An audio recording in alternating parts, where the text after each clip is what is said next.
Hello class, my name is Anne Marie and I will be giving you a book talk today about The Selection by Kiera Cass. This is a book for I'd say late middle school, early high school. It is a rather fast read and has 327 pages. It is a fiction novel and it is not a standalone book, it has a series. Before I jump right into the story, let me give you a little background. The story takes place in Aaliyah. This is a kingdom ran by a king and a queen. Aaliyah has a caste system, which basically tells you if you're rich and what job you're going to have. For example, 1, your royalty, such as the king, queen, and their offspring. That's strictly for them. 2, you are a guard. 3, you are of great minds, such as teachers. 4, business. 5, artists, such as singers and piano players. 6, you're a worker, like housekeeping. 7, you're manual labor. And 8, you're untouchables, which unfortunately means you're homeless, you don't have a job, and people look down on you. I'm sorry. In the kingdom, when the prince comes of age, it's up to them to find a bride now. He has to find a homegrown girl from the kingdom. This is where the selection comes in. All girls get to enter the selection, but only 35 girls between the ages of 16 and 25 will be picked. Oh, just so you know, America the country has actually fallen in World War IV. It was conquered by China and it is actually known as America, State of China. But America did not go down without a fight. America is still seen in the book as strong, stubborn, and not going down easily, which is exactly why the main character of our book is named America. Meet America. She is one of the 35 girls who have been lucky enough to be selected. She's also one of the lowest in the caste system. She's number 5. But she actually has no interest of marrying the prince or becoming queen. Just like the country, she is seen as strong and stubborn. But she has something that other girls in the selection don't have. She knows just how cruel the caste system can be.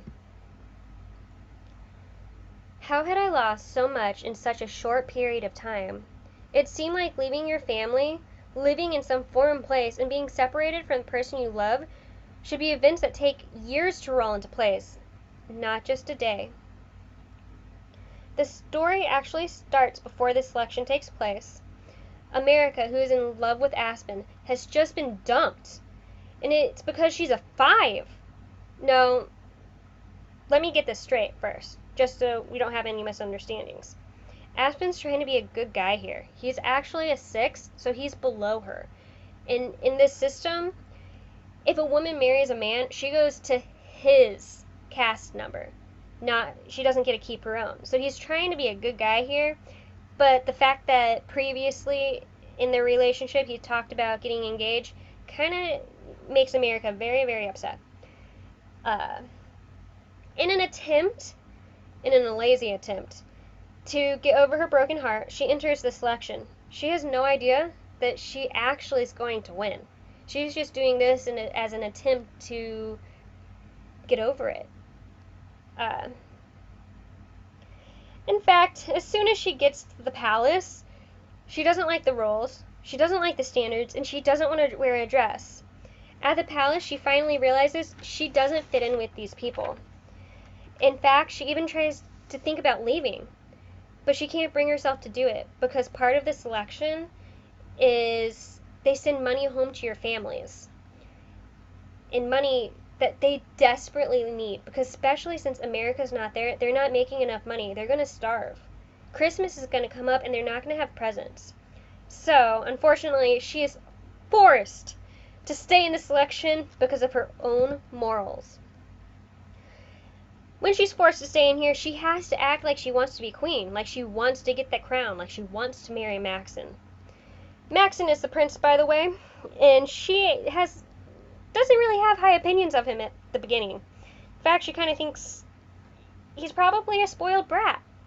And the other girls in the story, they don't even think about Maxon. They're not thinking about, oh, I'm going to marry him. They're thinking, how can I get my hand on that crown? And though the girls believe that America is fighting just like the rest of them, Maxon sees right through her disguise. In fact, at the first meeting, when the first two of them actually start talking together, she confesses that the only reason she's there is for the food. If she'd gone back home, she'd probably be starving. Later in the book, after they've actually built a relationship as in friend-wise, uh, she tries to tell Maxon about how the lower castes are suffering, how they're not getting enough food, they're not getting education. But he tries to brush it off, saying that there's no reason to ever steal, that you should follow the rules. So she sits him down, tells him to close his eyes.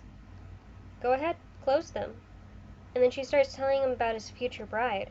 She said, just think about it. She needs you to provide for her, to protect her. And if it comes to the point where there is absolutely nothing to eat and you can't even fall asleep at night because of the sound of her stomach growling keeping you awake, well, you can get to the gist of it. He wasn't very happy.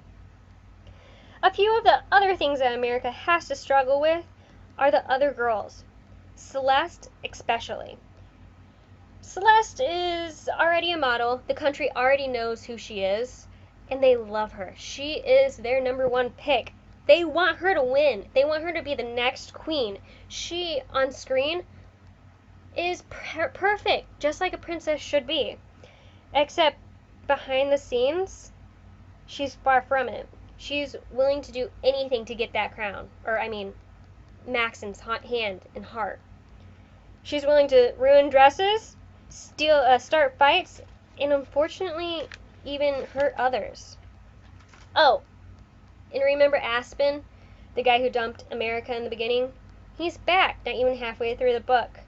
In fact, somehow, because other people don't want to be guards, he has been put to a number 2 in the caste system. So he is no longer a number 6, so there's no reason why he can't marry America. In fact, when he goes, he confesses his love to her, saying that he is not going to give up, that he wants her back. Unfortunately, America's in the selection, and it's treason to be in a relationship with anyone other than the prince.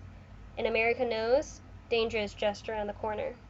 Oh, talking of danger, the rebels. There are rebels who are not happy with the caste system, as you can tell. They are constantly attacking the palace, trying to cause havoc, and some of the girls actually get so scared that they leave. I touched on a few of these elements throughout the story, such as character, which is listed under Meet America. Point of view is told by America. The setting is in Aaliyah. A lot of it's in the palace, actually. Some of it is in the area of number 5s. The plot, in a very simple term, is a girl gets the chance to escape her life that she was born into by entering a contest for the prince's hand. However, it might be the most terrifying thing she's ever done. The theme actually shows up several times in the story. America is fighting to stay in the competition. You learn about the queen's struggle to have children and how she's never trying to give up because she wanted Maxon to have more siblings. And then there is Aspen, his constant fight for America's love. And when it comes to style, I didn't see any exact style in it. The chapters all kind of start with the next day, or a week ago, or in an hour, so maybe a time lapse, but not all of them. Maybe about 80%, 75%.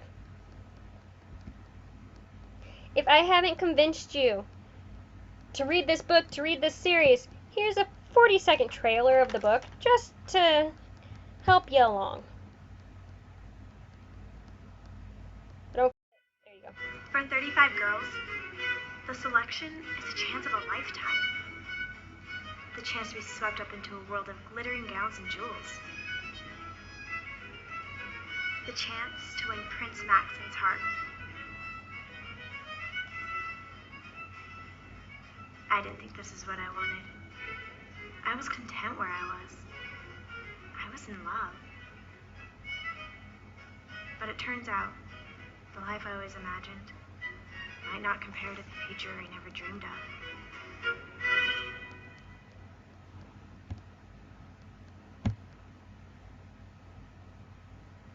Like I said, this is not a standalone book. There are several in the series. These are the ones that are out so far. These three up here, the top three, are about America's selection and who becomes the queen. These ones take place years later after Maxon has married somebody in the selection, who you find out in this book, and it's about his daughter and how she has to go through the selection and her struggles trying to become the future queen. These are my works cited pages. This one right here, the very first one, is the actual book. And then I also have all my pictures of the covers were taken from Goodreads. And this is where I got my video. Thank you for listening. And again, this is The Selection by Kiera Cass.